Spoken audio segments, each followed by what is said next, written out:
안녕하십니까, 최정일입니다. 이번 시간은요, 경영통계학 제12주차 2교시 기업의 국제경영 공부하겠습니다. 2교시 때는 제3절과 4절 공부하겠습니다. 3절에는 국제기업의 경영전략, 국제경영의 전략적인 특성, 그리고 국제경영의 전략적인 대안으로 구성되어 있습니다. 국제경영의 전략적인 특성이란 무엇인가? 다국적 기업 시대 국제경영 전략의 범위는 경영의 분권화와 집권화를 입체적인 조화에서 볼 수 있는 것이라고 되어 있어요. 다국적 기업 시대의 경영 특색은 해외 시장의 환경 여건이 매우 다양하다는 것, 이렇게 되어 있습니다. 이런 내용들은 이제 하나씩 설명할 텐데요. 또 다음 페이지를 통해서 또 살펴보도록 하겠습니다. 국제 경영의 전략적인 특성, 앞 페이지에 이어서 분권화가 진행이 되면 모기업의 기술력, 생산력, 경영력을 발휘하지 못해 다국적 기업의 이점을 잃게 되어서 분권화와 집권화를 요구하는 충돌이 발생하게 됩니다. 이 분권화는 뭐고 집권화는 무엇이냐? 우리 대한민국을 보게 되면 지금은 지방자치제예요.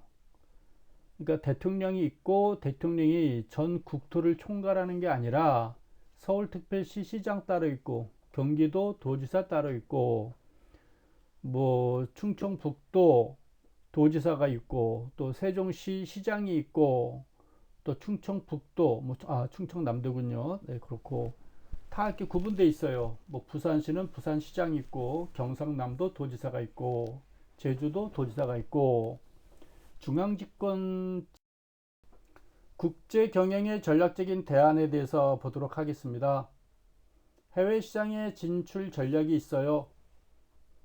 무역 전략이란 무엇이냐? 기업의 국제적 전략의 관심은 수출에 있습니다. 수출국과 수입국에 대한 직접 무역이 있고요. 제3국이 중간에 개입하는 간접무역이 있어요. 간접무역은 제3국의 역할에 따라서 중개무역, 삼각무역, 위탁무역 등으로 구분되고 있습니다. 해외시장 진출할 때 제일 먼저 우리가 수출부터 하는 거죠. 해외시장 처음에 진출할 때 첫 번째 단계가 수출이라고요. 근데 수출도 우리가 직접 무역이 있고 간접 무역이 있어요. 직접 무역이란 내가 중국으로, 내가 베트남 또는 미국, 일본으로 직접 수출하는 경우예요. 그러려면 우리 회사에 수출 파트가 있어야 되고 수입 파트도 있어야 되고 뭐 무역 파트가 따로 있어야 되는 거겠죠.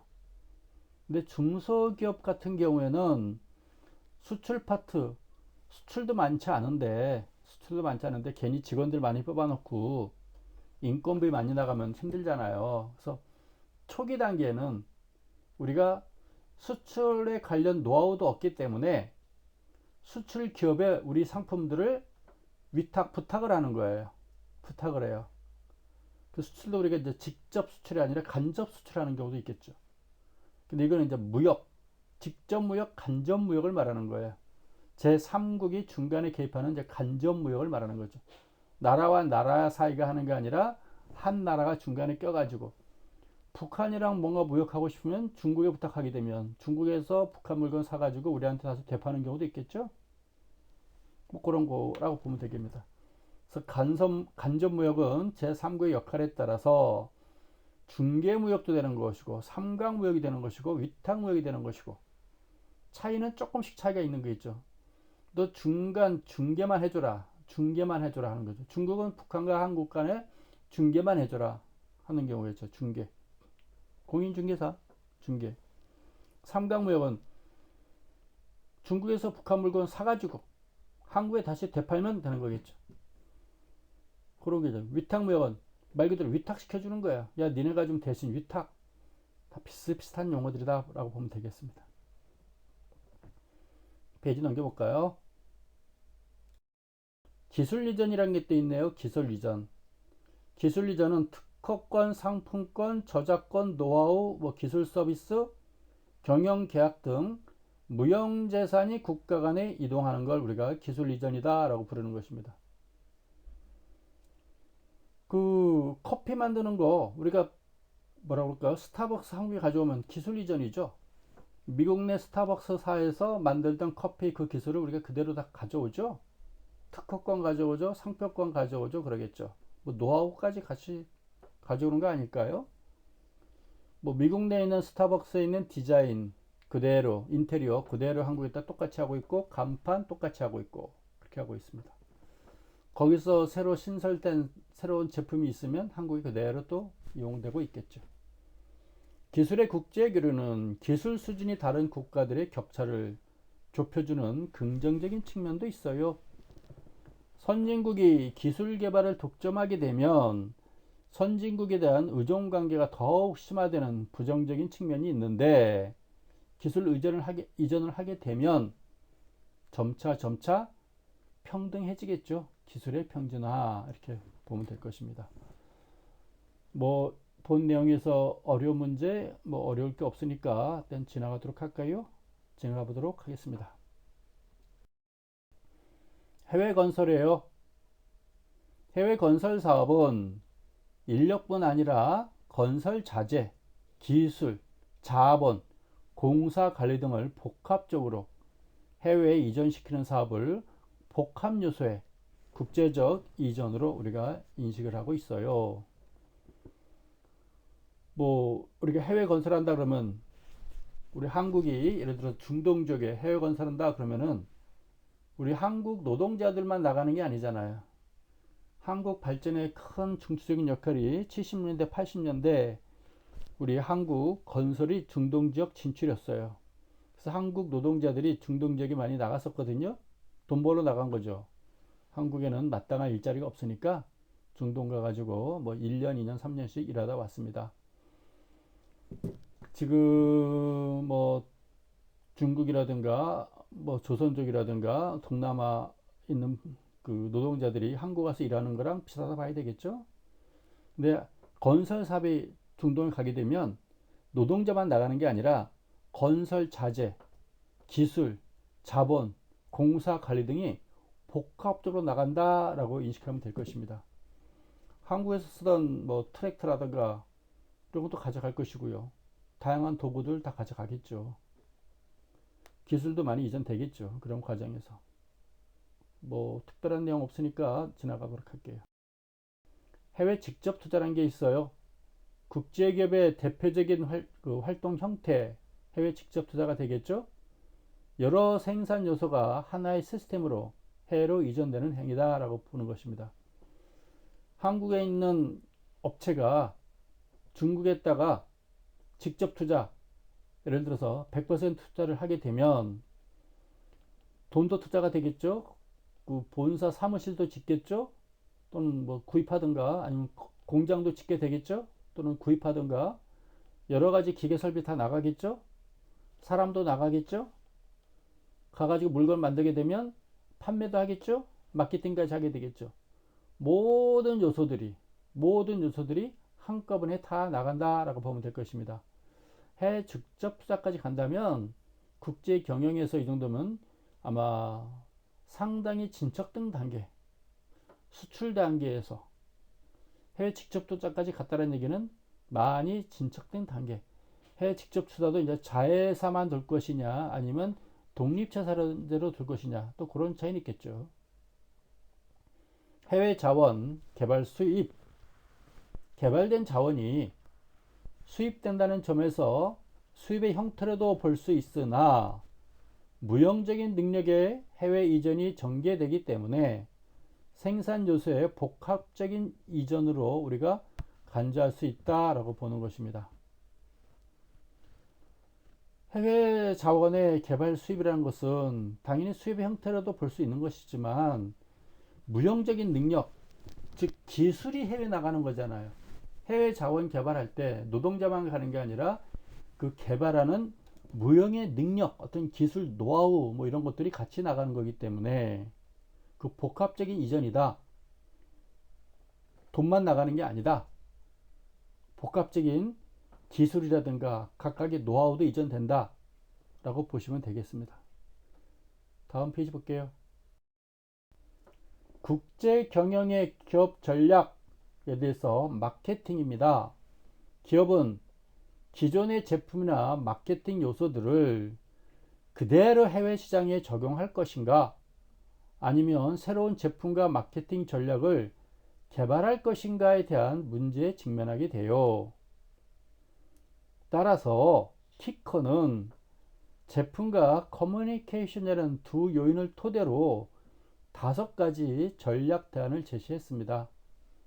다시 말해서 마케팅 전략을 취하는데, 우리 한국에서 쓰던 마케팅 전략을 중국이나 베트남이라든가 태국이라든가 동남아 가서 그대로 쓸 것이냐, 한국말로 그대로 할 것이냐, 뭐 BBQ 한국말로 그대로 할 것이냐, 롯데리아 한국말로 그대로 롯데리아 할 것이냐, 그 나라 말로 바꿀 거냐, 그런 말이겠죠. 초코파이, 오리온 초코파이 똑같이 오리온 초코파이로 쓰고 있어요.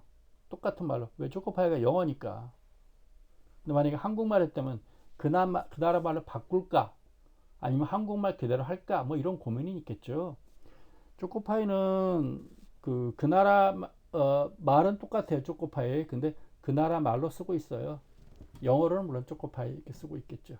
그런 전략들을 말하는 겁니다. 그래서 많이 현지화 시키겠죠. 현지화 시키겠죠. 벤츠라든가 뭐 BMW 한국에서 팔고 있잖아요. 도요타도 한국에 오잖아요. 차를 타게 되면 거기에는 안내 문자는 다 한글로 돼 있잖아요. 한글로 돼 있을 거 아니에요. 내비게이션, 독일에서 생산됐다고 그래가지고 독일말로 내비게이션 나오는 건 아닐 거예요. 한국말로 다 바꿔져 있잖아요. 그런 얘기예요. 제품 설명도 다 한국말로 많이 바꿔놨겠죠. 도요타는 운전석이 오른쪽에 있어요. 일본 차는. 근데 해외 수출할 때는 왼쪽으로. 전략1이에요. 5가지 전략이 있다고 그랬죠? 그 전략, 그 첫 번째 1입니다. 세계 어느 시장이나 단일의 제품과 단일의 마케팅 메시지를 적용하는 전략이 바로 전략 1이에요. 표준화된 제품과 표준화된 커뮤니케이션을 모든 시장에 적용하여 비용을 절감시키는 이점이 있습니다. 코카콜라, 펩시콜라는요, 어느 나라 가더라도 똑같은 화면으로 TV에서 홍보하고 있어요. 예전에 보면 뭐 펠레라든가 축구 선수들이 공을 뻥뻥 차면 각 나라마다 공이 막 뻥뻥 날아다니더라고요. 그리고 코카콜라라고 마시는 장면. 그러니까 코카콜라 광고에는 음향 효과만 있지 사람 말이 없어요. 왜? 전 세계 똑같은 광고물로 전 세계 똑같이 광고를 때리고 있다, 그런 얘기입니다. 그러니까 한국에서 보는 코카콜라 광고나 일본 가서 보나 중국 가서 보나 미국 가서 보나 브라질 가서 보나 아르헨티나 가서 보나 코카콜라 광고는 다 똑같다 라고 인식하면 되겠어요. 세계 어느 시장이나 단일 제품, 단일 마케팅 전략, 이렇게 봅니다. 코카콜라 회사는 코카콜라만 팔아요. 맥주 안 팔고요, 사이다 안 팔고요, 코카콜라만 팔아요. 펩시콜라도 마찬가지고요. 펩시콜라 내가 저번 너무 등한시했나요? 같다고 보면 돼요. 세계 1, 세계 2. 그래서 전략 1 이렇게 보시면 되겠습니다. 콜라는 코카콜라, 펩시콜라는 전 세계 어디 가나 똑같은 용어, 똑같은 화면. 네. 전략 2, 커뮤니케이션만 수정한 채 말만 바꾸고, 각 나라마다 말만 바꾸고 동일한 제품을 모든 시장에 적용하는 전략. 코카콜라는 전 세계 어디 가도 맛이 다 똑같다, 그 말입니다. 광고도 똑같이 하고요, 맛도 똑같고요.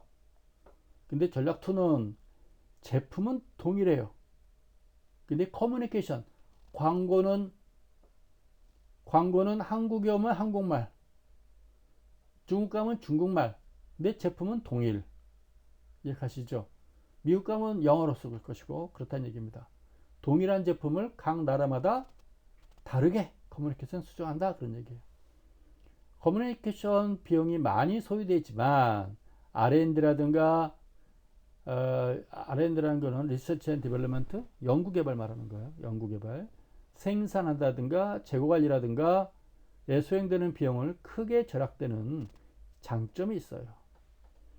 뭐든지 다 장단점이 있지 않겠어요? 앞면과 뒷면이 있고요. 왼쪽 오른쪽 있듯이 모든 사항에는 다 장점과 단점이 있다라고 보면 되겠네요. 자전거하고요, 모터사이클, 오토바이 말하는 것 같아봐요. 오토바이, 뭐 혼다 오토바이가 좀 유명하지만 스즈키가 있고 전 세계 오토바이 제품은 다 똑같겠죠. 근데 광고할 때는 한국 오면 한국말, 베트남 가면 베트남 말 그렇게 쓴다 그런 얘기 같아요. 일본 가면 일본 말, 자기네 나라 말은 그렇게. 그래서 자전거, 모터사이클은 전 세계 어디나 제품은 똑같다. 그 보시면 되겠죠? 또 어려운 말 없으니까 지나가도록 해볼까요? 전략 3, 또 궁금하죠? 커뮤니케이션 그대로 적용한대요. 근데 제품은 각 나라마다 환경에 맞게, 그 시장의 환경에 맞게 적용시킨다. 전략 3는 커뮤니케이션 그대로 하는 거예요. 커뮤니케이션. 영어면 영어로만 전 세계 나가는 거예요. 근데 제품은 나라마다 조금씩 다르게 한다라고 보는 거예요. 그래서 커뮤니케이션은 제가 보기에 그렇게 말은 없을 거예요. 그냥 예를 들어서 뭐 세척제 같은 거 또르륵 따르는 소리 나오겠죠. 또르륵 따르는 소리 나오겠지만 닦는 거라든가 싹싹싹 닦는 소리가 나오겠죠. 근데 사람 말이 이렇게 많이 어우 감탄사는 있겠죠. 어우 뭐 이런 거 미안해요. 그 지역의 수질 조건에 맞도록 착색제를 수정하고 구매력이나 기술 수준에 부응하도록 유리 제품을 선진적 혹은 후진적으로 재설계한다. 제품들을 좋게 하든지 조금 저렴하게 하든지 재설계한다 라고 보는 것 같아요. 석유라든가 뭐 세척제 등을 이런 식으로 한대요. 커뮤니케이션은 그대로 쓰는데 제품은 그 나라마다 조금 더 선진적으로 좋게 만들던가 고급으로 만들던가 조금 더 저렴하게 만들던가 라고 보는 것 같아요. 이해 가시죠?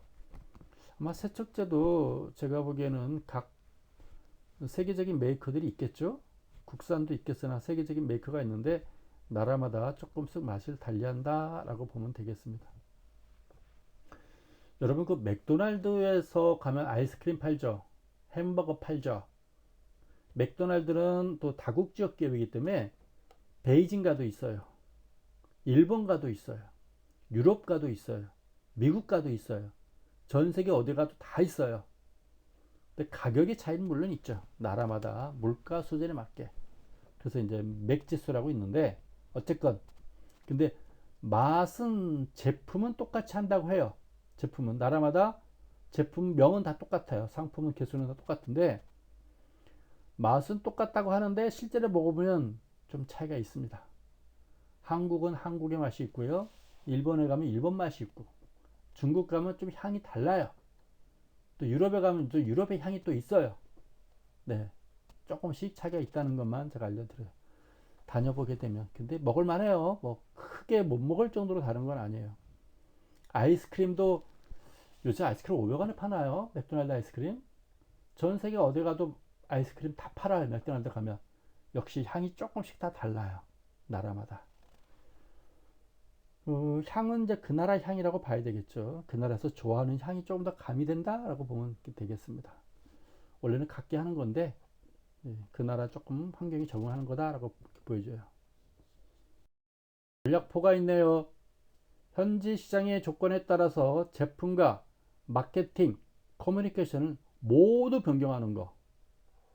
의류, 나라마다 다르게 하나 봐요. 한국에서 팔던 옷을 그대로 상해 가서 팔면 중국 상해나 베이징 가서 팔게 되면 아마 싫어할 거예요. 나라마다 좋아하는 색상이 다르잖아요. 아프리카 가도 다를 거예요.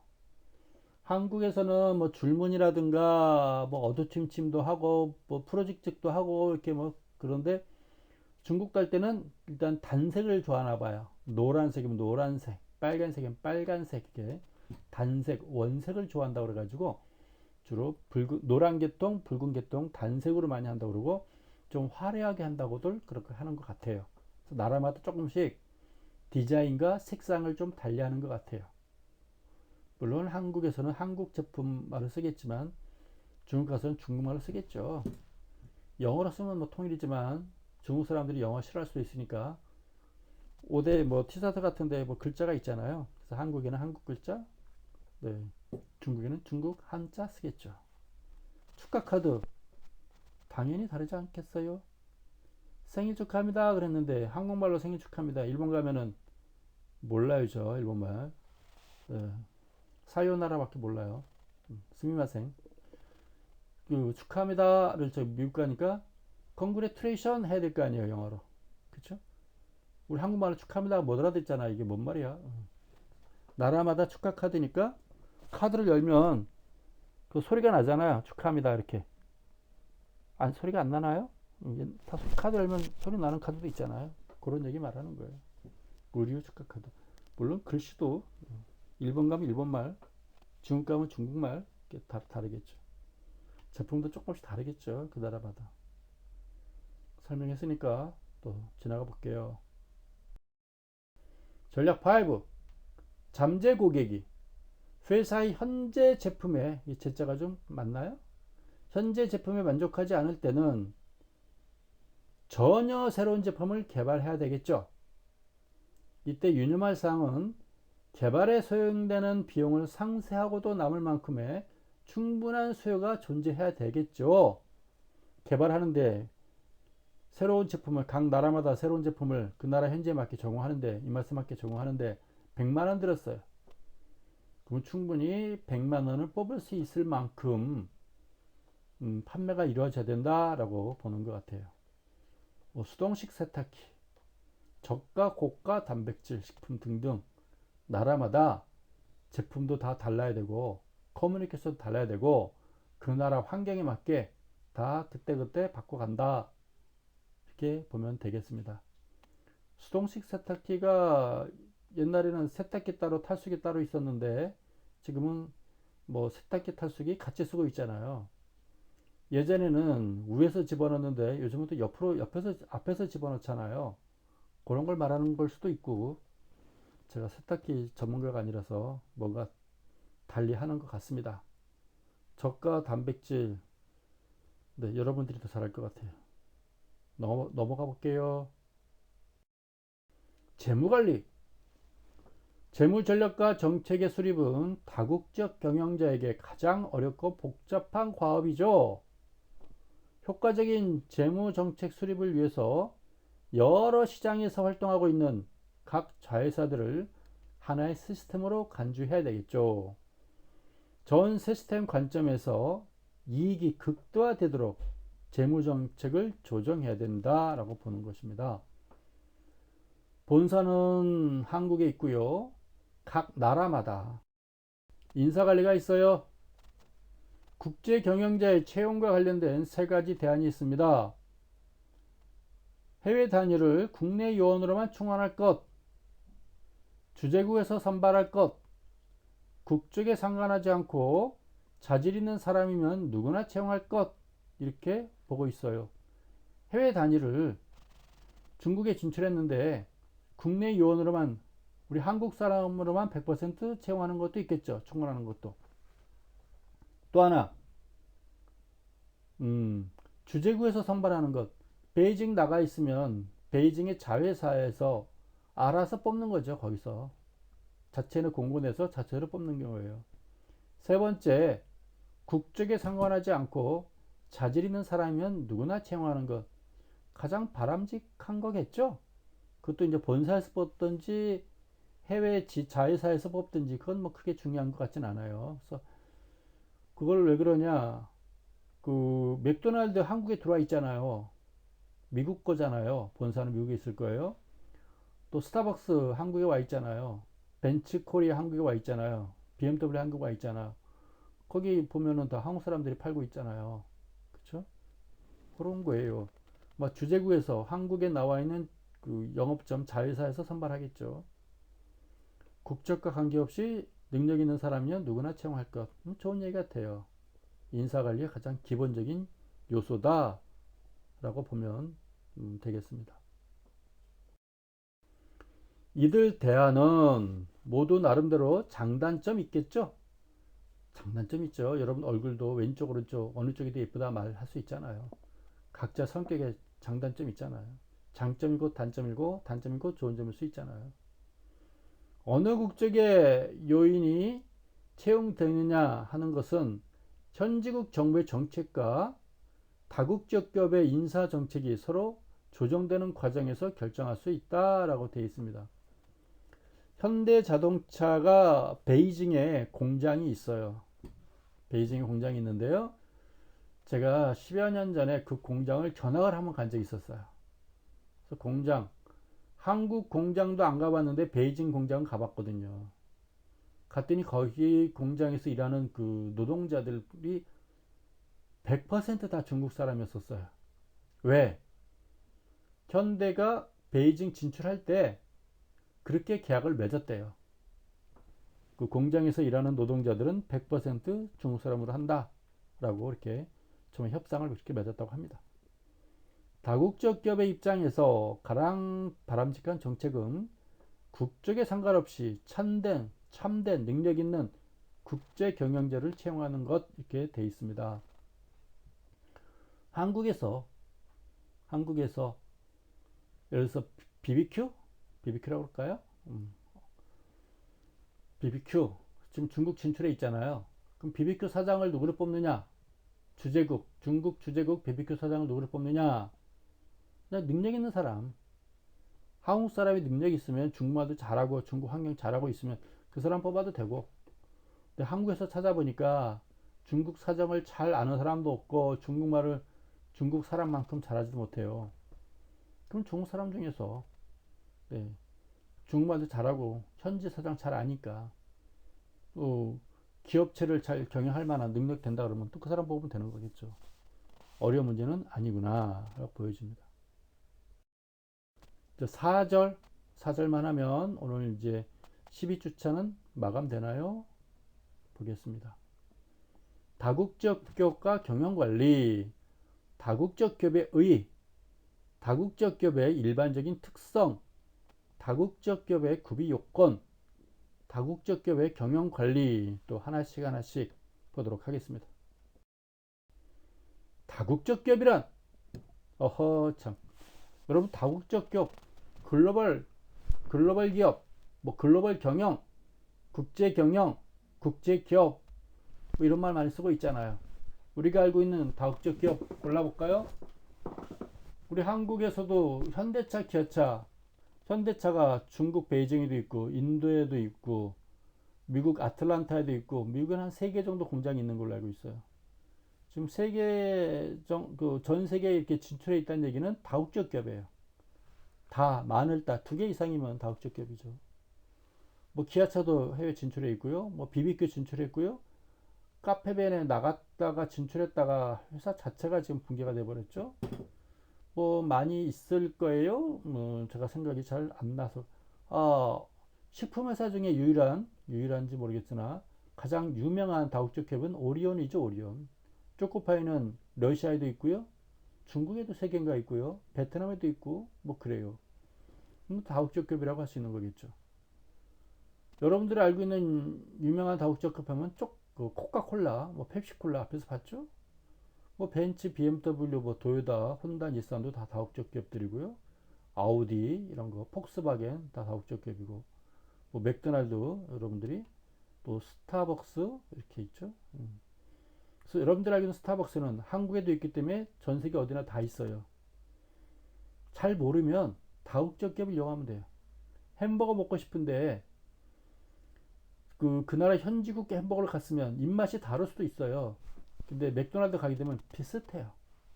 아이스크림도 크게 바가지가 안 써요. 커피도 비슷해요.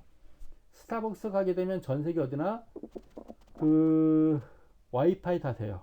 전 세계 화장실 깨끗해요. 중국 가도 스타벅스 가면 깨끗해요.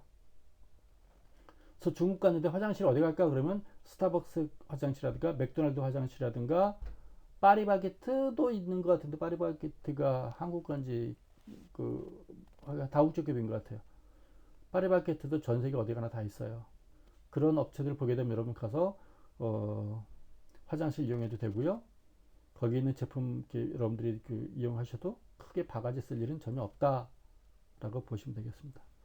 다국적 기업 제가 설명드렸죠? 넘어가 볼게요. 뭐가 또 하나 있었네.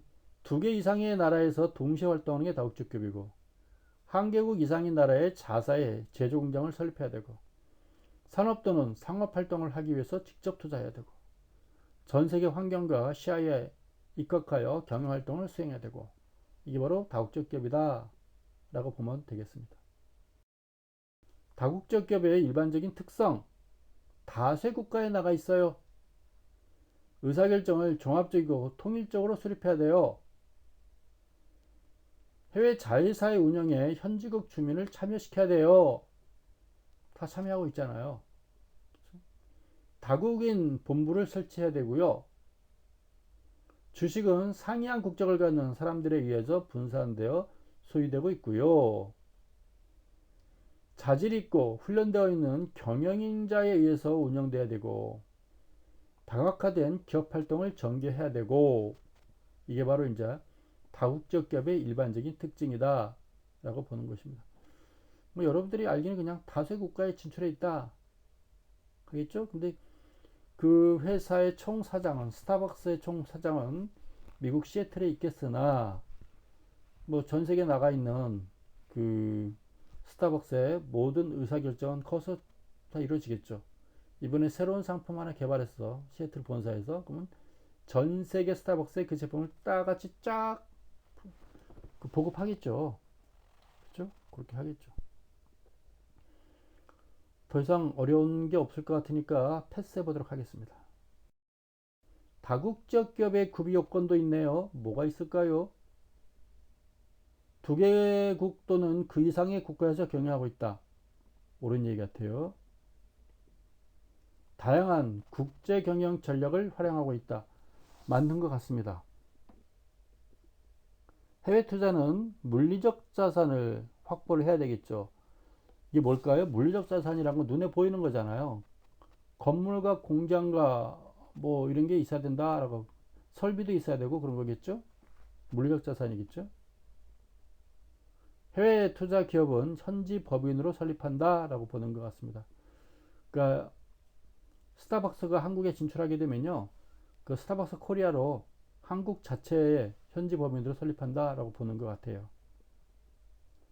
범세계 지향적인 경영층의 의사결정. 아무래도 다국적 기업의 그 경영주들은 해외로 진출할 때 이미 마인드는 글로벌 마인드를 가지고 있겠죠.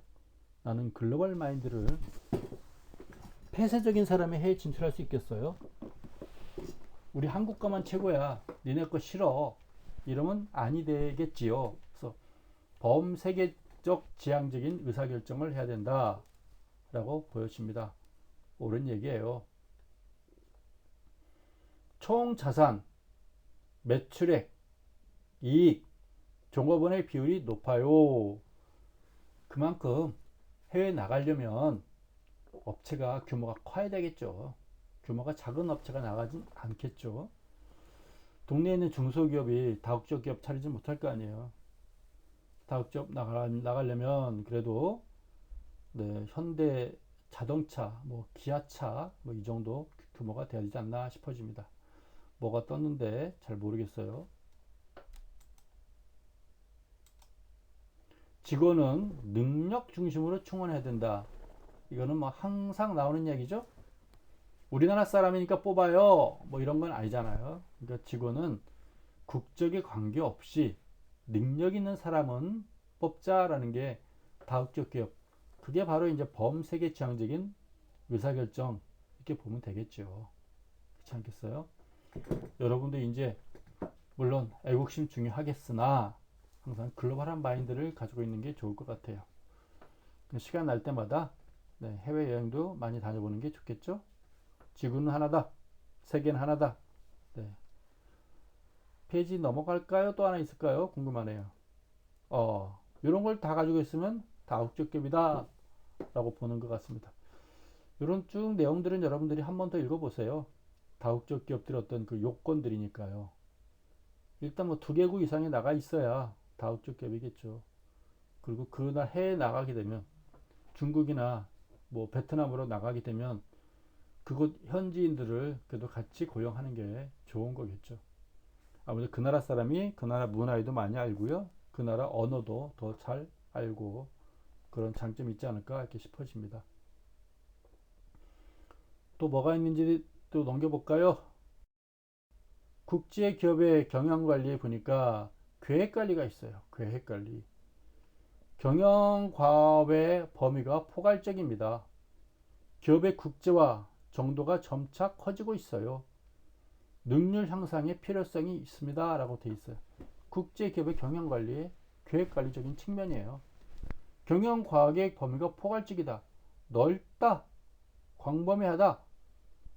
기업의 국제화 정도가 점차 갈수록 커지고 있겠죠. 능률 향상이 필요하다라고 보는 것 같아요. 이게 이제 계획 관리적인 측면에서 보는 것 같습니다. 조직 관리적인 측면에서 보는 거예요.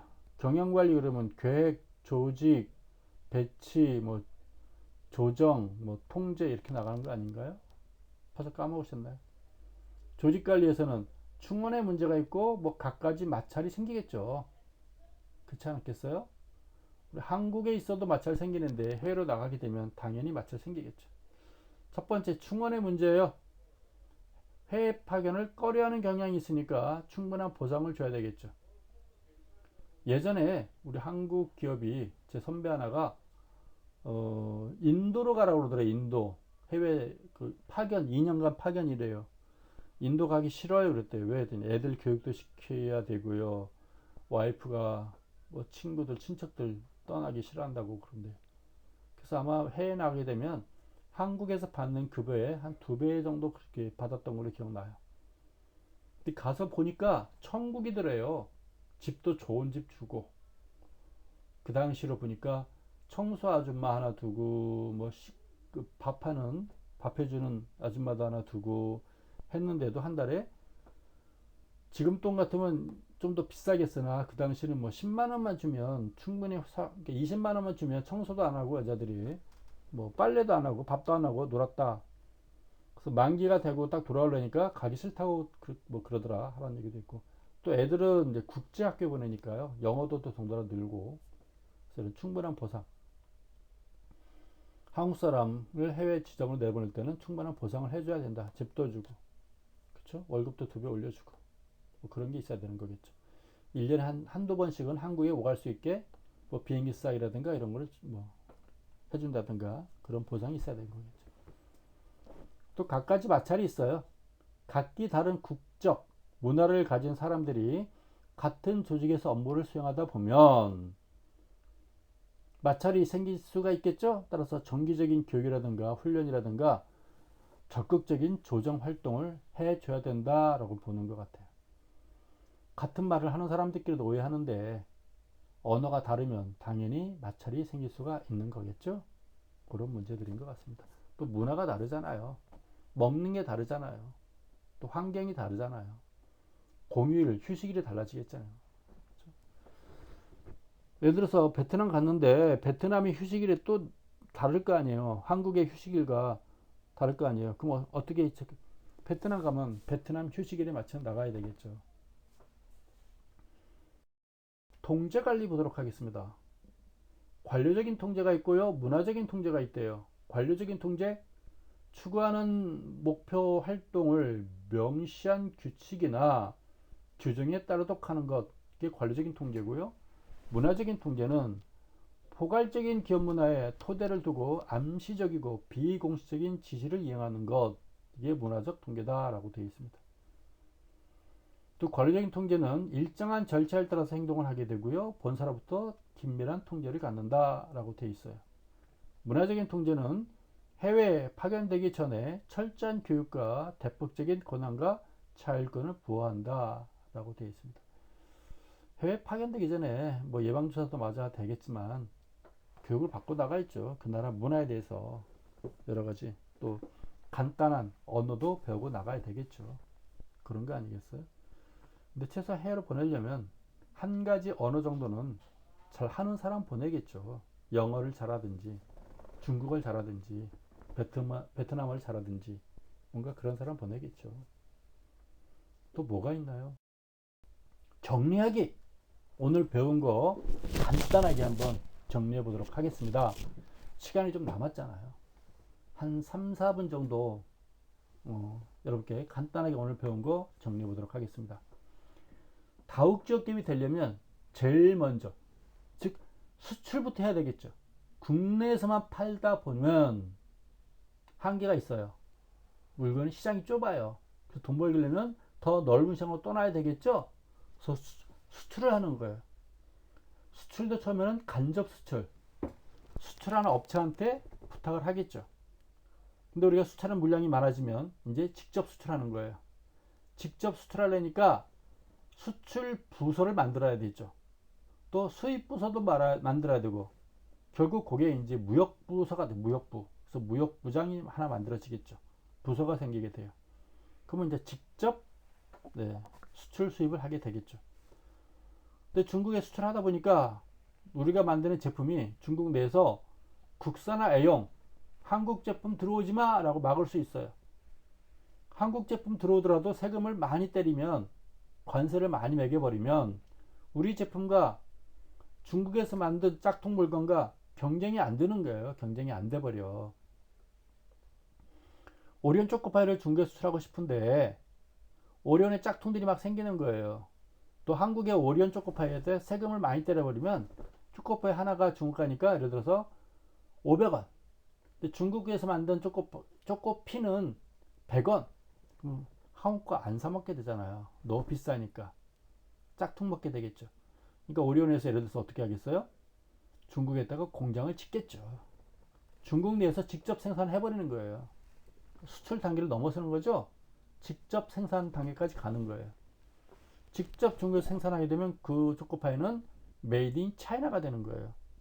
나라와 나라 사이에 국경을 넘을 일이 없어요. 관세를 매길 일이 없어요. 메이드 인 차이나 제품이기 때문에 그 초코파이도 이제 100원에 팔 수가 있는 거죠. 경쟁에서 관세를 매길 필요가 없어지는 거예요. 저렴하게 판매가 이루어질 수 있는 거다 그 말이에요. 그게 이제 현지 생산 단계까지 가는 거죠. 현지 생산 단계에서 팔다 보니까 또 장사가 잘 돼요. 그럼 아예 자회사를 만들어 보는 거예요. 자회사. 상해에다가 자회사를 뒀는데 상해 자회사가 또 잘 되면 베이징, 심양, 뭐 지안 여러 군데 이제 자회사를 여러 개 둘 수 있겠죠. 근데 본사에서 중국에 있는 자회사를 또 다 관리하려고 그러니까 너무 힘들어요. 그럼 어떻게 해요? 베이징에다가 중국 내 본사를 또 하나 두는 거예요. 중국 내 법인이죠. 너는 중국에 있는 자회사를 네가 직접 관리해라 라고 독립생산지를 만들어 주는 거예요. 거기까지 가게 되면 이제 본격적인 다국적 기업이 되는 거죠.